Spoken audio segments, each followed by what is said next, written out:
The sterile hum of fluorescent lights buzzed overhead as Harold Jenkins stared at the untouched tray of food before him, his bony fingers trembling slightly on the armrest of his wheelchair.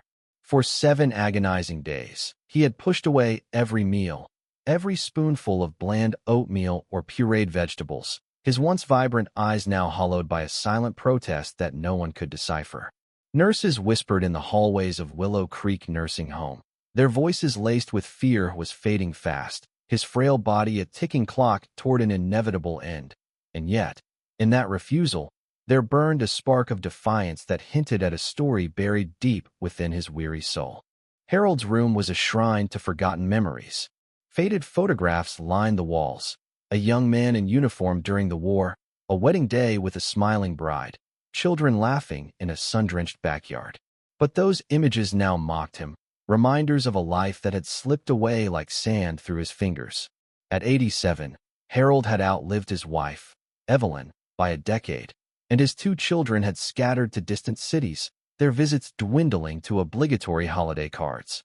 The nursing home staff tried everything, coaxing with gentle words, tempting with his favorite chocolate pudding, but Harold's lips remained sealed, his gaze fixed on the window where rain pattered endlessly against the glass. Dr. Amelia Torres, the resident physician, pulled up a chair beside him on the morning of the 8th day. "Mr. Jenkins, please," she pleaded, her voice soft yet urgent. "You're starving yourself. Is there something wrong? Pain? Depression? Talk to me." Harold turned his head slowly, his wrinkled face etched with lines of sorrow. For the first time in days, he spoke, his voice a raspy whisper that carried the weight of years. "It's not about the food, document. It's about what's missing.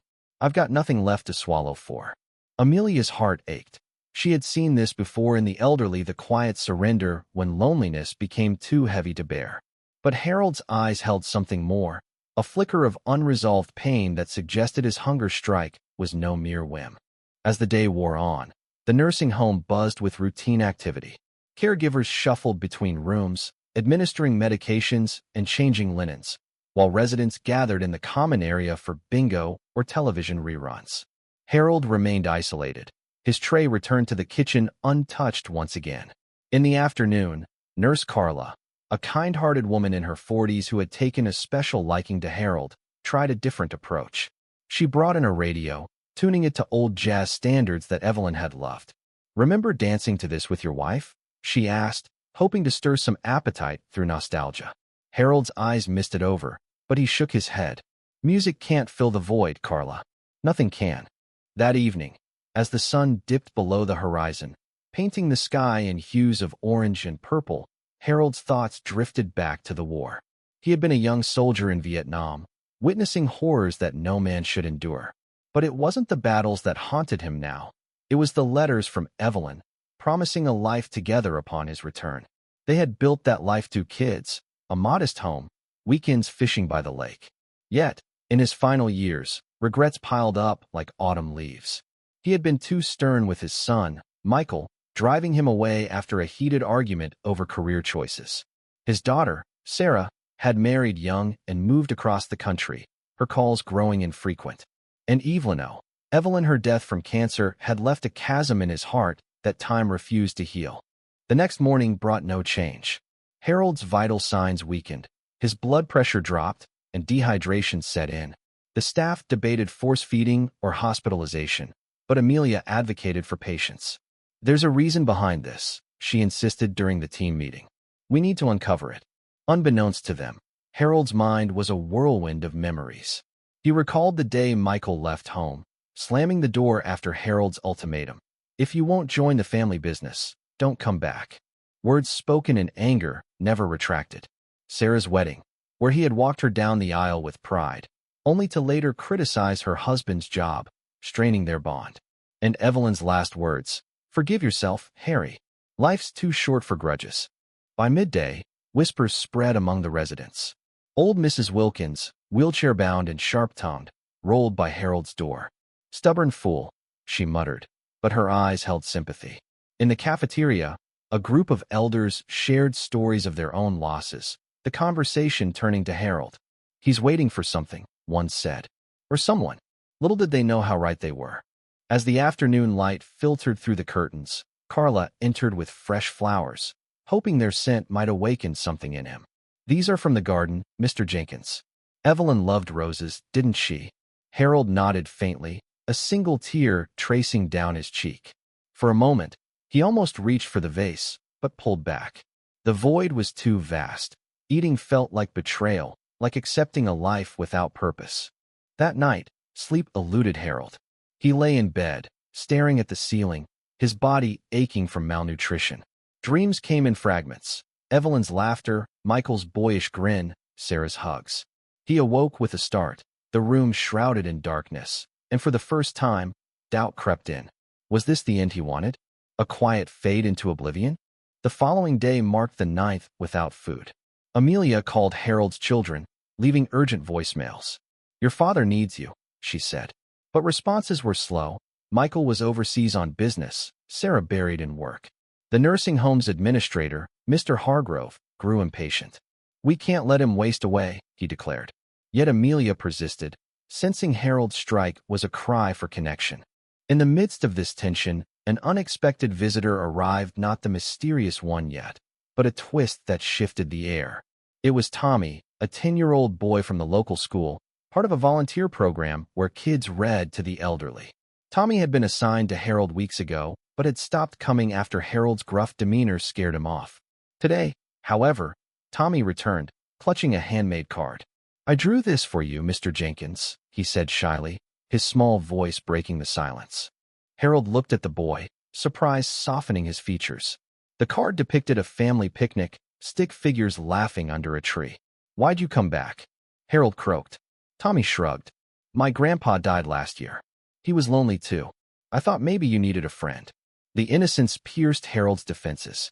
For the first time, he felt a pang of hunger, not for food, but for human warmth. Tommy read from a book of adventure tales, his enthusiasm infectious. As the boy left, Harold whispered, "Come back tomorrow, kid."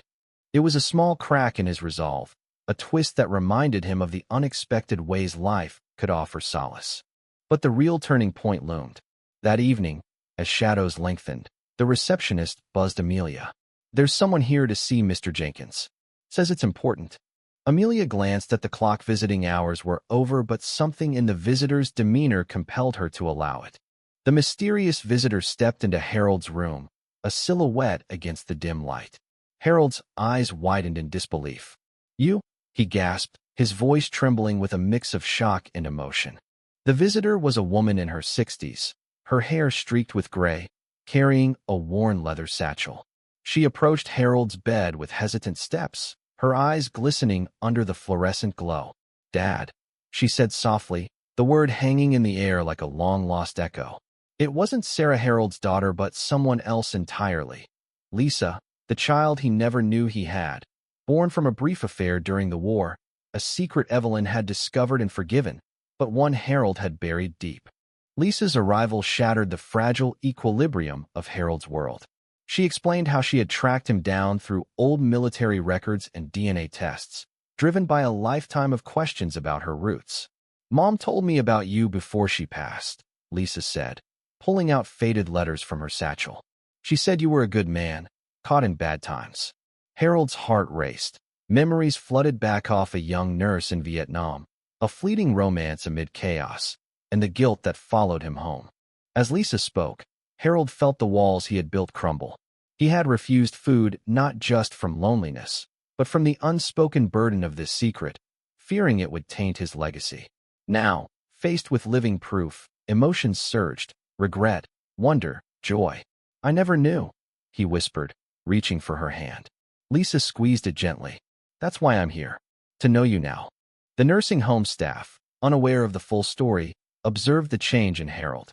That night, for the first time in over a week, he accepted a sip of broth from Carla. His eyes locked on Lisa as she shared stories of her Lithia teacher in a small town, 2 grown children, a quiet existence marked by the absence of a father.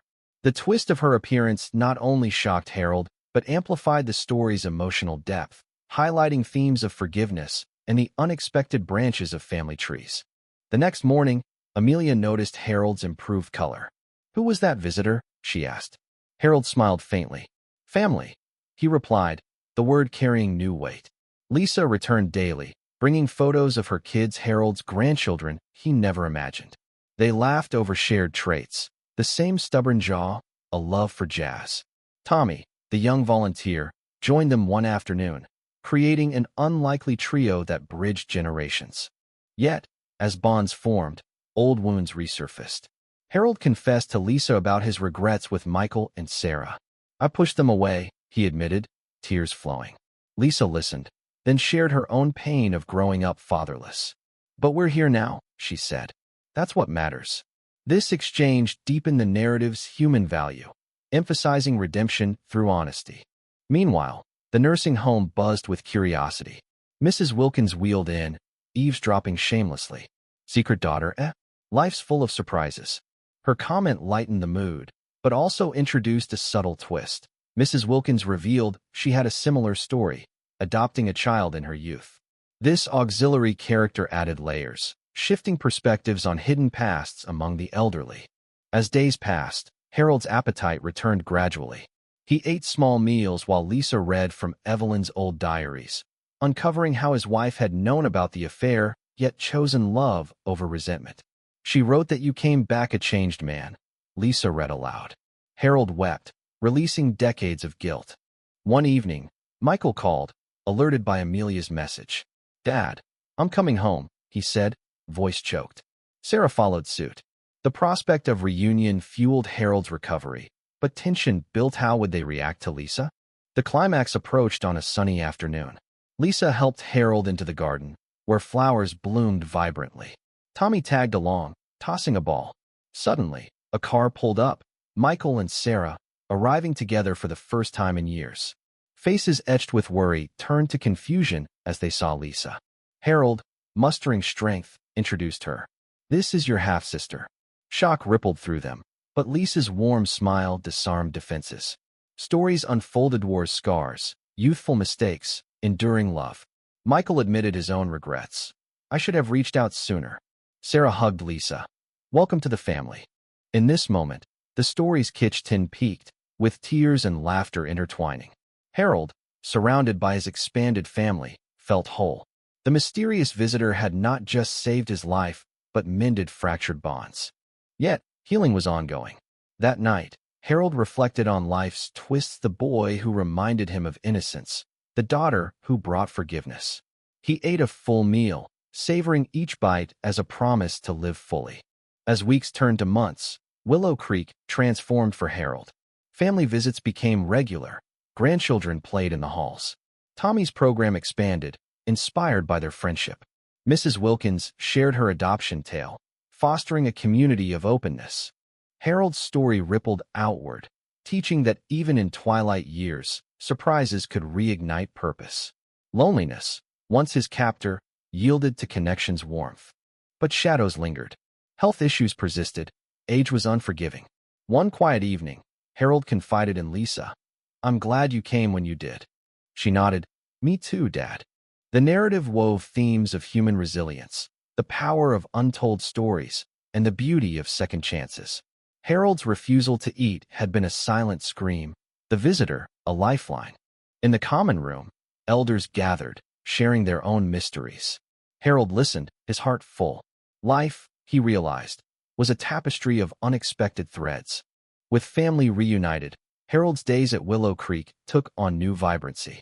Mornings began with breakfast shared with Lisa, who commuted from her town, her presence a balm to his soul. Michael and Sarah alternated visits, bringing their families. Grandchildren's laughter echoed through the halls, chasing away the monotony that once defined the home. One particularly poignant day, Harold's great-grandson, little Alex, climbed onto his lap. Tell me a story, Grandpa Harry, the boy begged. Harold, voice stronger now, recounted tales from his youth, not the war's darkness, but adventures of fishing trips and first loves. Alex's wide eyes mirrored Tommy's, reinforcing the cycle of storytelling that bridged ages. Yet, amid joy, a subtle twist emerged. An old friend from the war, Sergeant Bill Harlan, appeared unexpectedly. Bill, now 90, had seen Harold's name in a veteran's newsletter mentioning his miraculous recovery. Hobbling in with a cane, Bill brought a metal Harold had lost decades ago. "You saved my life back then," Bill said, voice cracking. "Thought I'd return the favor by reminding you of your heroism." This auxiliary character shifted perspectives, emphasizing camaraderie's enduring value. Harold, moved, shared warm memories he had long suppressed. Bill's visit prompted a group session at the home, where veterans opened up, healing collective wounds. The emotional surge highlighted human connection's depth beyond family. As Harold's health stabilized, he advocated for changes at Willow Creek. "We need more programs like Tommy's," he told Mr. Hargrove. Inspired, the administrator launched intergenerational events, inviting schools and community groups. Harold became a spokesman of sorts, his story inspiring others to confront their isolations. Lisa, meanwhile, delved into family history, compiling a scrapbook. "This is our legacy," she said, flipping through pages of photos and letters. Harold added his own entries, including Evelyn's diaries, ensuring truths were preserved. Tension arose when Michael questioned the affair's details. "How could you keep this from us?" he asked one evening. Harold sighed, "Fear. But secret's poison. Learn from meddle openly." The conversation, though heated, fostered deeper understanding, underscoring forgiveness's role in human bonds. Sarah, drawing closer to Lisa, organized a family outing, a picnic in the garden, echoing Tommy's card. Laughter mingled with tears as they toasted to new beginnings. Harold, watching, felt Evelyn's spirit approvingly near. But age's realities intruded. Harold suffered a minor stroke, confining him to bed temporarily. Family rallied, their support a testament to rebuilt ties. During recovery, Tommy read daily, his presence a youthful anchor. Bill returned often, sharing laughs over old times. One story revealed a mutual friend who had passed, prompting reflections on mortality. "We've outlived so many," Bill mused. Harold nodded. "Makes every day precious." The narrative's kitsch built through these interactions, conveying life's fragility and the urgency of reconciliation. Harold's initial refusal now seemed a catalyst for profound change. As autumn leaves fell, Harold organized a Thanksgiving dinner at the home, inviting all family, staff, residents. Tables groaned with food, stories flowed like wine. Mrs. Wilkins toasted, "To surprises that save us." In quiet moments, Harold pondered his journey. From starvation's brink to abundance's embrace, the mysterious visitor had unlocked doors long closed. Lisa's arrival, Tommy's innocence, Bill's camaraderie all wove a tapestry of human value. Health challenges persisted, but Harold faced them with renewed vigor. "I've got reasons to eat now," he joked to Amelia. She smiled. "And to live." The story emphasized that even in nursing homes, where endings loom, beginnings could sprout. Loneliness yielded to love's persistence. One winter evening, snow blanketing the grounds, Harold sat by the window with Lisa. "Thank you for coming," he said. She hugged him. "Thank you for letting me in." As the year turned, Harold's influence grew. He mentored Tommy, encouraging the boy's dreams. Bill and he planned a veterans reunion, fostering community. Yet, a final twist loomed, not dramatic, but poignant. A letter from Evelyn's sister, revealing more family secrets. But that's for another day. Harold's tale, rich in emotion, underscored humanity's core: connection heals. Spring brought renewal to Willow Creek, mirroring Harold's transformed life. Flowers bloomed in the garden where picnics had become tradition, and Harold, now more mobile with therapy, strolled paths with his cane. Family gatherings evolved into weekly rituals, each visit layering joy upon his days. Lisa's children visited often, calling him Grandpa Harry with ease. One granddaughter, Emily, shared his love for music, playing piano in the common room. Residents gathered, applause echoing as Harold hummed along, eyes misty with gratitude. Bill's presence added depth. Their war stories, once burdensome, became lessons for younger generations. Tommy, inspired, started a school club for veteran interviews. "You're heroes," he told them. This intergenerational bond amplified the story's human value, showing how past pains could educate and unite. Yet, challenges persisted. Harold's health fluctuated, arthritis flared, memories faded sporadically. During a low moment, he confided in Michael. "Sometimes I wonder if it's all worth it." Michael, holding his hand, replied, "It is, Dad. We're here because of you." Sarah organized therapy sessions, incorporating family counseling. Revelations emerged, resentments aired, forgiveness granted. Lisa's integration smoothed edges, her fresh perspective healing old rifts. A surprising auxiliary twist came via Carla, the nurse. She revealed her own adoption story, paralleling Lisa's. "I found my birth parents last year," she shared during a group chat. This disclosure encouraged others, including Mrs. Wilkins, to open up, creating a support network within the home. Harold's advocacy bore fruit. Willow Creek launched a legacy project, where residents recorded life stories. Harold's was first a poignant narrative of loss, secrets, and redemption. Listening to playbacks, he marveled at his journey's arc. As summer approached, a family vacation was planned, a short trip to the lake where Harold once fished. Wheelchair accessible, it evoked nostalgia.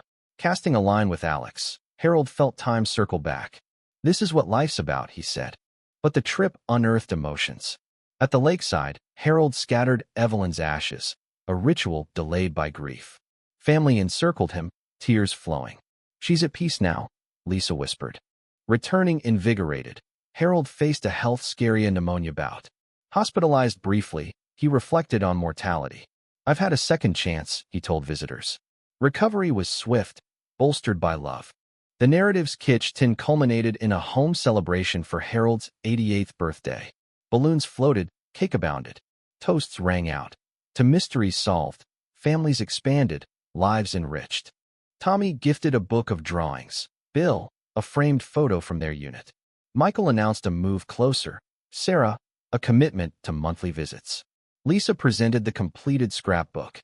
Our story. In the quiet aftermath, Harold sat with Amelia. "You saved me too," he said. She shook her head. "You saved yourself by opening up." The story closed on themes of resilience, the redemptive power of truth, and human connection's triumph over isolation. Harold's refusal had been a doorway to abundance. As days flowed, Harold embraced each moment, his heart full. The mysterious visitor had ignited a chain of miracles, proving that even in age's shadow, light could dawn. In the end, Harold's tale whispered a universal truth. It's never too late for healing, for love, for life.